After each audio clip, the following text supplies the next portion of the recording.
Pentatonic box 4 is a great easy shape that we can use to play the blues. Hello, welcome back to the channel on our continuing voyage to become better blues players. My name's Mark, and in today's lesson we're continuing our series, The Blues in 5 Boxes, and we're looking at box position 4. So this is lesson 9 in a series that has one lesson per box shape on YouTube and a whole bunch more other bonus lessons and additional solos on Patreon. So the way today's lesson is going to work, first of all, I'm going to show you box position 4, where it is on the neck. Then we'll talk about how you can actually use that to navigate a 12-bar blues.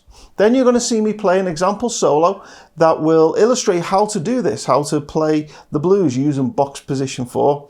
And then we'll come back on the other side and I'll take all the licks apart one by one. And then finally, I'll tell you about the next lesson in this series, so you can look forward to that.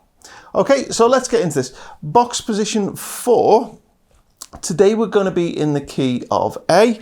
So box position 4 is actually right up here at the 12th fret. We could play it down here, but we all like to solo a little higher up the neck, so we're going to do it at the 12th fret. And it goes like this.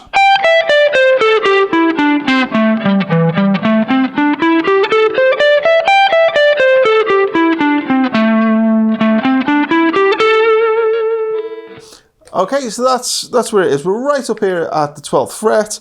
Our root note is going to be on the G string at the 14th fret. Okay.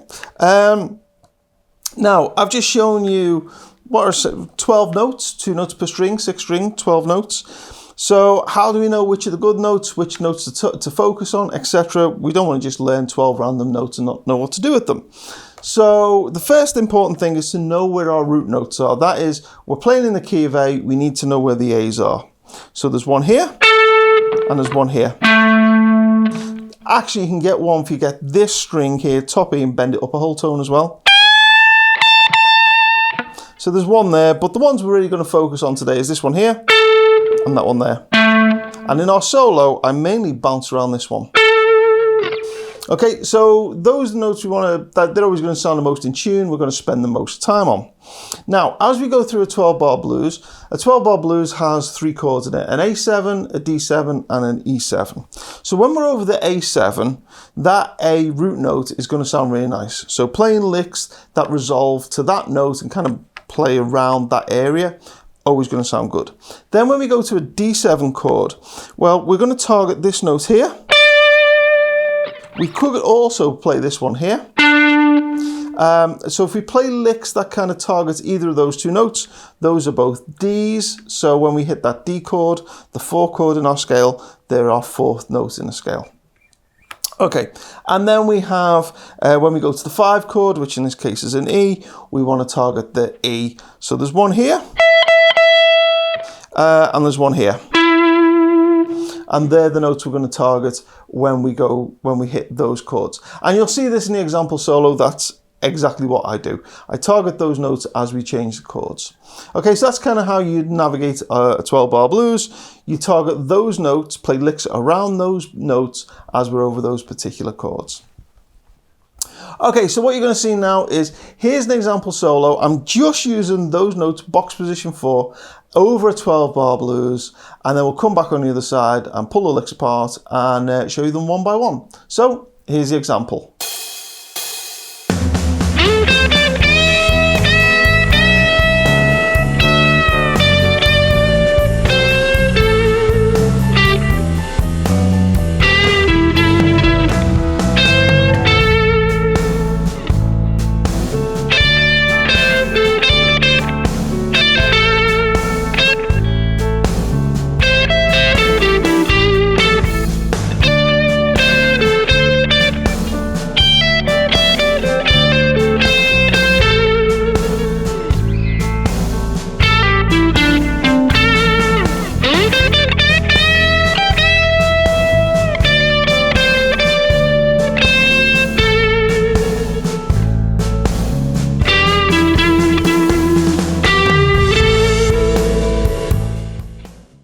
So that was the example then. Before we pull the licks apart, if you would like a free copy of the tab to accompany this lesson, my details are in the description below. Send me an email and ask for, what are we calling this? We're calling this box 4 in A, lesson 9.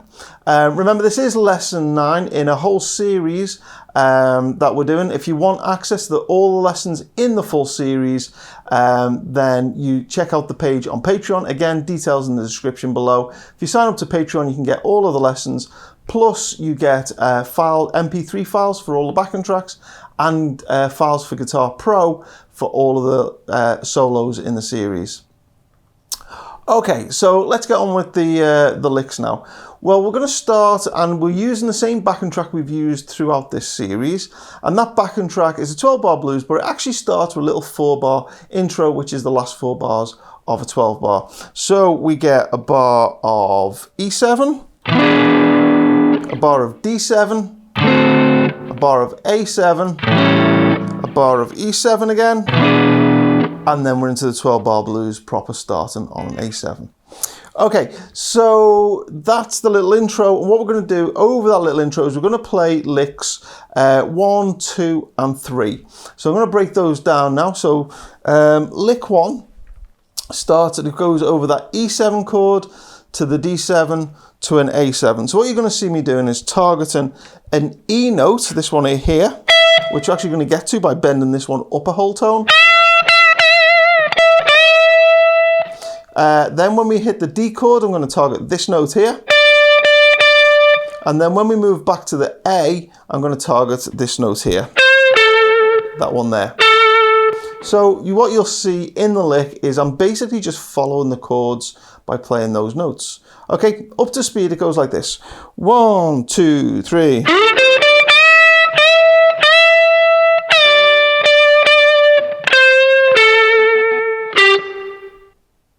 Okay, and nice and slow. 1, 2, 3.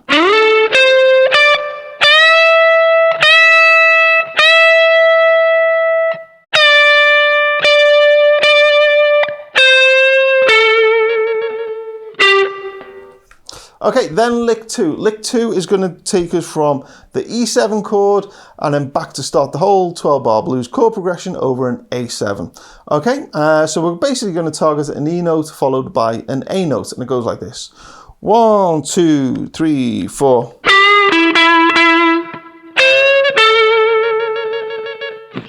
Okay, and nice and slow. 1, 2, 3, 4.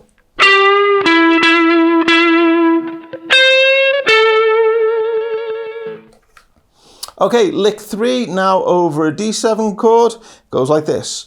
1, 2, 3, 4.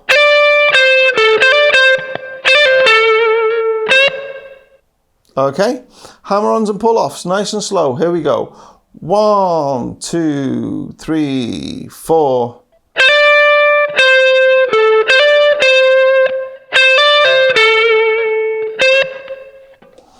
Lick 4 now is over that A7 chord.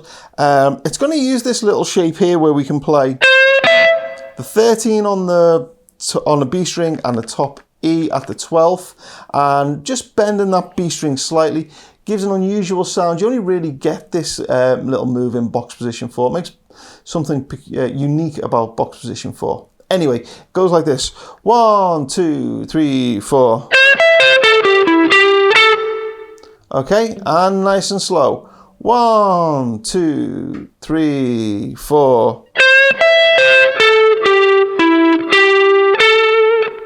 I'll do it even slower. 1, 2, 3, 4.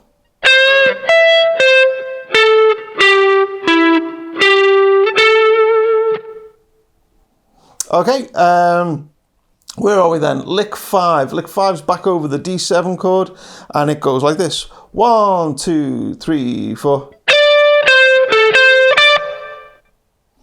Okay, see, we're just kind of playing around this D note here. Nice and slow. Here we go. 1, 2, 3, 4.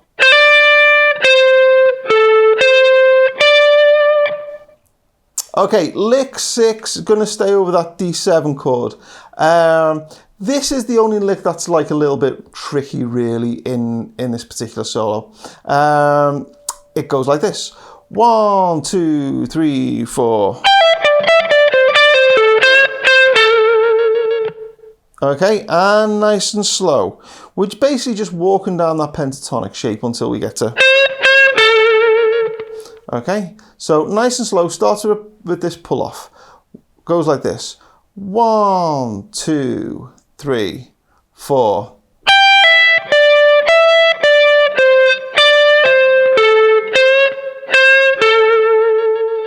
And if you want to count it, it's all triplets. 1 and a, 2 and a, 3 and a, 4.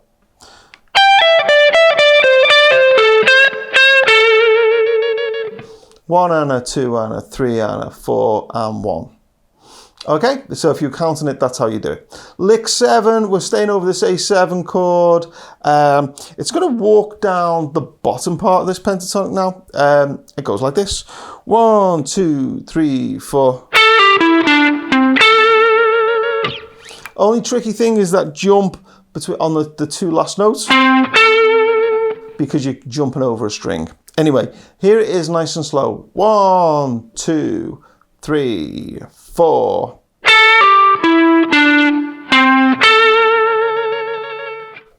Okay, lick 8 now. This is going to go over the E7 chord, to the D7 chord, to the A7 chord. This one's also a little bit tricky. Anyway, up to speed goes like this. 1, 2, 3, 4.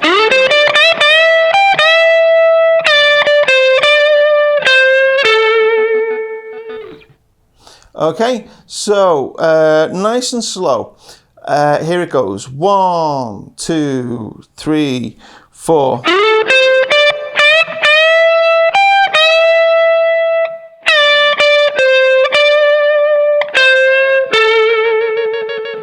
So you'll notice we're just targeting those different notes as it moves over the chord. Just watch out for those bends, and the tricky one is when we bend this one. And we're bending on the B string and then catching the top E string with our little finger.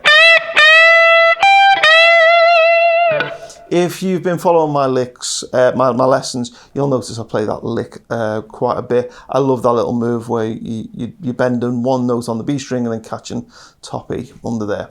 Okay, lick 9 now. Actually, do you know, lick 9 is pretty similar to the first half of lick 2. In fact, it is the same. We're targeting an E note and it goes like this. 1, 2, 3, 4. Okay, nice and slow. 1, 2, 3, 4. Okay, and then final lick, lick 10, really easy. We're moving from the E7 and we're landing this second note on the A7. So this kind of finishes off the solo. 1, 2, 3, 4. Okay, nice and slow, just bending this one. And then hitting that A, holding it and shaking it. Okay, so that was all the licks there. Next lesson on YouTube is going to be box position 5. So if you want to see that and you're not already subscribed, subscribe to the channel and then you'll get a notification when that lesson's available. If you're interested in the full series, on Patreon, the next lesson is going to be an alternative solo in box position 4, this time in the key of E, a little bit more challenging, so you can see how to use box position 4 in a different key. And then the lesson after that will be how to move between box position 3 and box position 4 and kind of how to navigate between them, little slides, little moves you can move to use box position 3 and 4 together. Those lessons only going to be available on Patreon. Okay, so I'm going to leave you now with an alternative solo just using box position 4. This is a different improvisation, but you can see other ways that you can use box position 4 over the same backing track, hopefully inspire you to come up with your own solos. Over this, there's going to be the names of the Patreon supporters because they keep the cameras and the lights and everything going, keep the channel going. So a big thank you to them. I hope you enjoyed this. Till next time, I'll see you again.